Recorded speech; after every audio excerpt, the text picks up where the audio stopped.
નમસ્કાર દર્શક મિત્રો, જેતપુર સ્પેશિયલમાં આપનું સ્વાગત છે. જે આપણે અહીંયા નવાગઢ રેલવે સ્ટેશન જોવો છો અત્યારે, તેનું અહીંયા પ્લેટફોર્મ નીચું છે અત્યારે. તો હવે આપનું નામ? ભવેશભાઈ. તો આપના આ પ્લેટફોર્મ તમને અત્યારે કેવું લાગ્યું? 4 દાદરમાં નીચું છે, જે રોજ માણસ આવે ને એના માટે ઉતરવામાં બહુ પ્રોબ્લેમ પડે.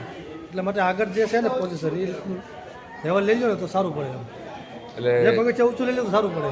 એટલે તમારી માંગ એવી છે કે આ પ્લેટફોર્મ ઊંચું હોવું જોઈએ. બધા પેસેન્જરની માંગ એવી છે, મારી એકને બધા પેસેન્જર એવું કહેવા માટે એટલે ઊંચું હોવું જોઈએ.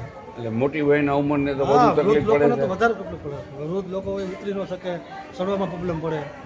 અને બીજી એક માંગ તમારી, એક બારી છે ટિકિટ બારી, 4 વાગ્યા સુધી જ ખુલ્લી રાખવાની. એટલે રિઝર્વેશન પહેલા આખો દિવસ ખુલ્લી રહેતી હતી. આખો દિવસ એટલે સવારે 8 થી 8 ખુલ્લી રહેતી હતી. તો અત્યારે હવે 4 વાગે લોકો બંધ કરી દે છે. રાતે 5 વાગ્યા પછી અમારે 4 વાગ્યા પછી આવવું હોય પેસેન્જરને, ટિકિટ બુક ક્યાં કરવા જવું? સાચી વાત તમારી. તો એવું આપણે ફરિયાદ તમે કરો આગળ. એટલે આપણે સરકારને એવું નિવેદન કરી તમારા દ્વારા આગળ વધારો નિવેદન કે એને ટાઈમ લંબાવે 8 વાગ્યા સુધીનો. એટલે જેમ પેલા રાબેતા મુજબ હતી તેવું. હા, પહેલાં રાબેતા મુજબ હતું એ રીતનું કરી નાખો એમ.